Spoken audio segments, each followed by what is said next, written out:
I'm old and fucked, I can't go back to my teen years. It doesn't matter how hard I tried, but I never succeeded in going back to the past.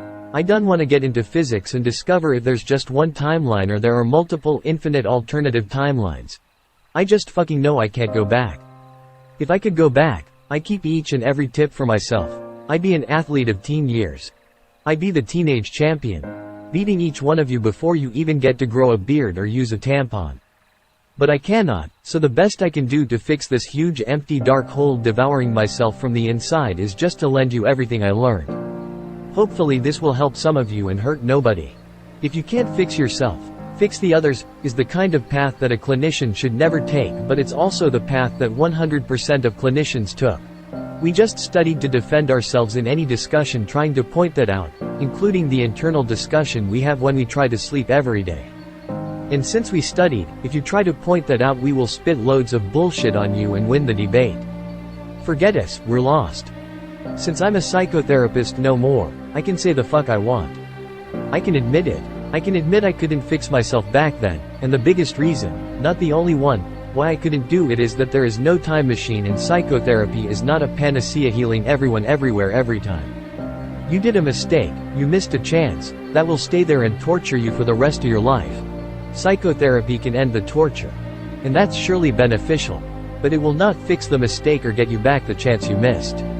The only thing that can save you from committing huge mistakes and missing on the best opportunities is to listen to those who know a lot more than you do and that truly care about you. I'm not saying you should follow every indication like if they were life-saving prescription. I'm not saying you should blindly follow every advice like if they were orders in Nazi Germany. Well, to be honest, I wish no German followed Nazi order, of course. I'm telling you, just fucking listen. So let's start with this one. Number 10, listen every advice. Just listen. Just listen, okay? Discriminating a bad advice from a good advice is a very, very tough process that you'll have to deal with even when you'll be older. Even when your body will be buried, or burned, I really don't care, it's pretty much the same. You want to have got the very special unique perk to know if an advice is good or not. And that's why you gotta start to listen each and every advice the sooner as you can. There is an expertise on that and you want to level it up as much as you can. Listen to the elders, it doesn't mean you gotta do everything they told you to. I've seen people get a bachelor on something they didn't like because their parents told them to and ended up having a job they hated for the rest of their life. Also, of course, listen to yourself. This doesn't mean that you have to do whatever your mind tells you to do, but please listen. To listen at something, particularly advices, includes of course an active use of your attention. When you pay attention to something your brain focuses, it starts using many different areas and resources, way over than the minimum requirements, and that greatly helps your ability to process information. By listening constantly you'll be able to overcome many problem-solving situations. Listening is a key factor in learning process and thus a key factor in developing your brain skills, which will help you strive in any kind of situation. I know this is a very, very generalistic advice that might not save your ass in many situations, and that's why I placed it at the bottom of the list. Going up on the top 10 I will be much more specific, I swear, just wait for it. Next one. Number 9, fight your fears. Adolescence is such a hard time. An illness that will either get you dead or leave you impaired for the rest of your life. But it also brings something good. All those hormones do have a use, and the best one I found is to fight your fears. During the teen years your identity is forming, which means that what you do will quickly become what you are and what you'll be. And that works not just for what you do but also for what you don't. So if you avoid to fight your fears, they will stick and glue to your identity, getting bigger and bigger and eventually becoming a real problem. I cannot count the huge amount of people that knocked my door asking for my help for their complex problems, and I can tell you that most of those problems originated during their childhood and adolescence. If they fought their fears back then, maybe they wouldn't have solved them fully, but surely they wouldn't become a huge complex issue during their adulthood. And you cannot imagine how whiny people get buried, again, or burned, while still hugged to their biggest fears. I'm not talking about life-saving fears like, I'm scared to jump off the roof. Of course you would be scared in that case, and that's fine. I'm talking about the other 99% of fears. I'm talking about stupid fears impairing you from living to your fullest potential, like, OMG I'm scared to do that, 'cause I might fail. Of course you are going to fail. Probably, nobody is perfect, and the youngest have even more chances to fail than the elders. So put your fear aside, just go and fail for good. There is no flaw in failing when you are young. Instead, even if you fail, you will succeed in overcoming your fear.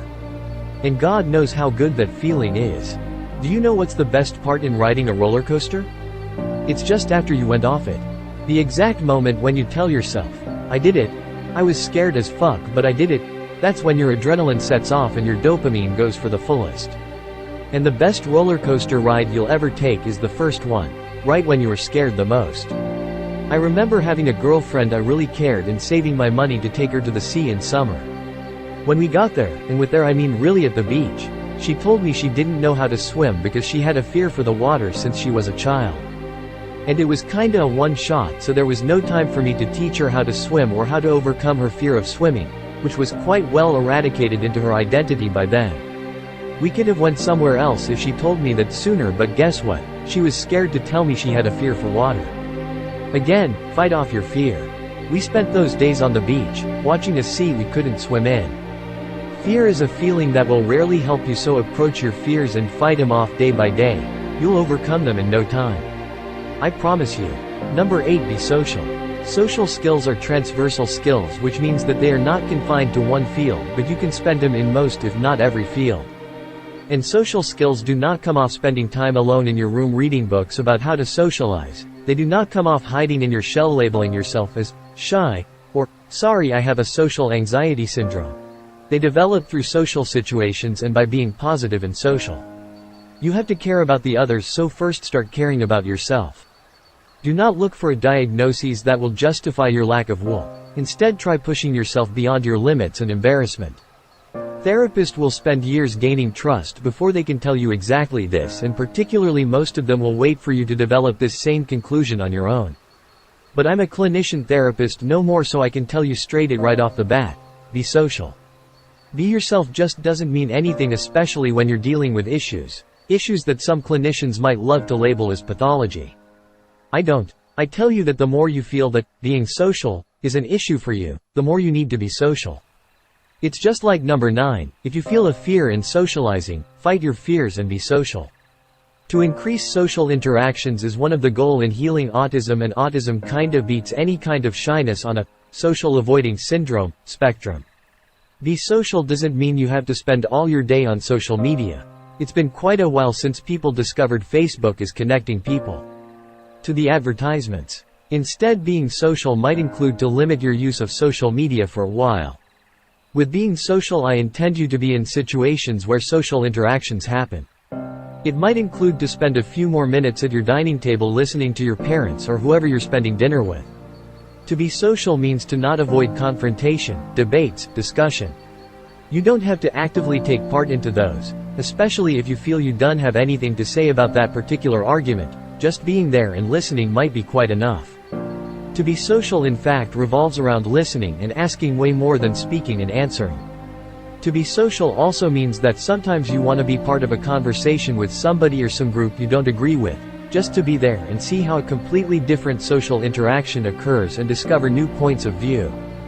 To be social, at the highest degree, means to interact with those that are usually too shy or too close just by asking, "What's up?" or "How was your day?" If you have a bit more of social skills, just try to share them with somebody who has less. Skills are important resources that you won't lose by spending them. If you see a drunk man with a gun in a dark corner, maybe that's the kind of social interaction you better avoid, and the one time only it's better not to ask, "Hey, what's up?" But other than that, any social interaction is fine. Again, remember that what does matter is being there. You can participate even without acting in first person. Being the most desired cheerleader of your high school doesn't forcefully mean you are being social. Instead, any polarized position in a group will lead to less and less interactions with the other member of the group. Being social doesn't equal being friend. Affections are part of social interactions, but they are not the whole thingie. To be social often means that you have to be polite and avoid to offend somebody else's feelings. That might not be often possible, and sometimes it might include to avoid expressing yourself or your ideas, but most of the times you can do both. You can disagree with somebody without offending him. I don't want to bring Hegel into this video, but I'm now going to. Thesis and antithesis are the fuel and the engine of progress, so feel free to disagree with somebody in case. Just try to do it politely. Some people are wrong but they don't want to know it or are not looking for your help. Having daily social interactions is a key factor in mental wellness, and a complete lack of them will rarely, probably never, result into a solid mental health. To be social is a positive factor, but it doesn't mean you gotta have positive social interactions every time.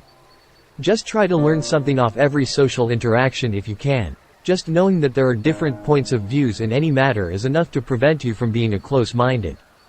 Dumb fuckheads and narcissistic individuals experience in fact a reduced amount of social interactions and look just for those that will comply to their point of view. In case social interactions end up hurting you, just retire for the day and try again tomorrow, maybe somewhere else with somebody else. We'll get to how to deal with pain further on this list. Adolescence is the best moment ever to be social. Social situations happen at higher frequency rate than any other time in your life. And social situations might bring opportunities. A successful life occurs when you get the best off your opportunities, so skipping social situation might ends up in missing opportunities. Missed opportunities are the main reason many would love to have a time machine. Be social to improve your mental health and to not miss any opportunity that might bring you good news. We'll get to know how to deal with bad news later on this list, no worries. Number 7. Study and train and do sports. This is when I definitely start to sound like an old scrub telling you to eat your veggies. There is no better time than your teen years to study, train and do sports. It's not an exact equation, but let's say that 1 month of study, train and gym is worth more than 1 year doing the same after you're 30. That's it. I wish it wasn't, since I'm well over my 30s, but that's it. Let's get straight to some solid examples, cause I know for a fact they work more than just words on teenagers. 1 month of gym during your teen years will save 1 year of diet after you're 30. Most of the fat friends I have did no sport whatsoever during their adolescence. Muscles burn a lot of resources, so building some muscles will constantly reduce the amount of fat you gain by eating. When I was young I used to practice judo for 1 year, and I swear my abs and almost flat belly still comes of it.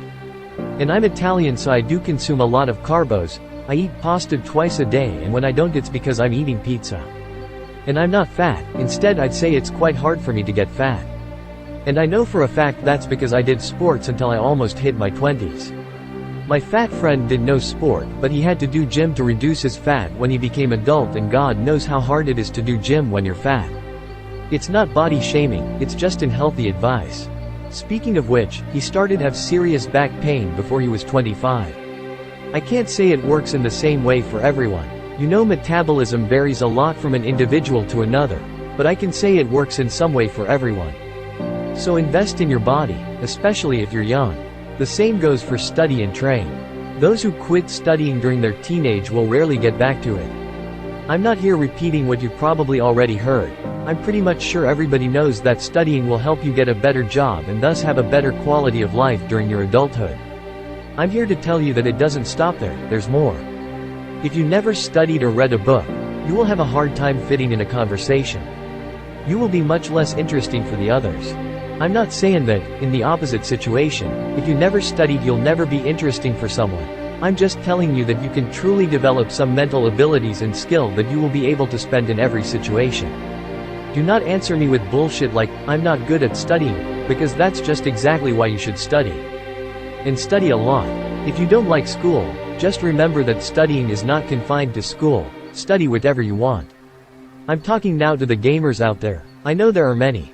How good can you become in a game after you watched a walkthrough or some pro guides on the internet? Life is just the same. To get stuck in a video game is not a pleasant situation, but to get stuck in life is even worse. And there's Google now. You can get to self-learn a lot of stuffs and read a lot of books without even moving to your library or spending a single penny. This is not a live and learn, this is learn so that you can live. Being someone who has studied a lot and is still studying, and working, of course, I can just tell you that I made a good choice by studying in my teen years, and still, even with a professional habilitation and almost 2 bachelors, I yet regret I could have studied more. And if you are telling yourself, I do not study because I'm scared to fail at it, just rewind the video and listen to number 9 once again. Fight your fears and study. You can always study, that's true, but it gets very, very hard after you've passed your 20s. Especially if you never studied before. So take your chance now that your body is in its best shape ever. I could have just resumed this one in a Git Gud, but I'm glad I spent way more words to make it clear. Number 6. It doesn't matter that much.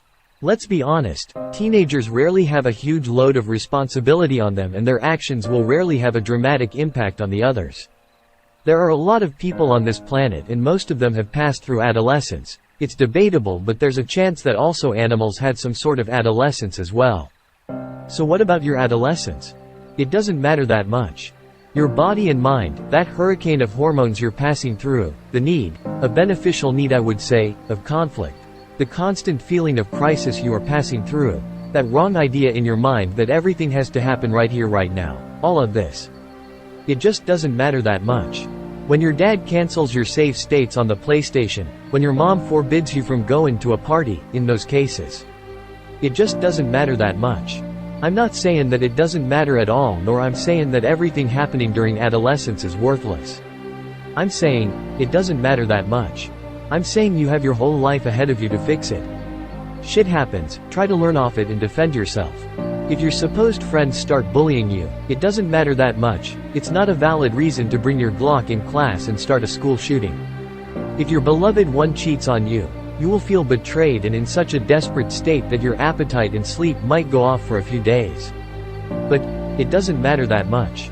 Your whole life won't be largely affected by whatever happens during adolescence as long as you focus and decide to deal with it. It doesn't matter that much is something you gotta repeat to yourself throughout these whole hard to deal with years.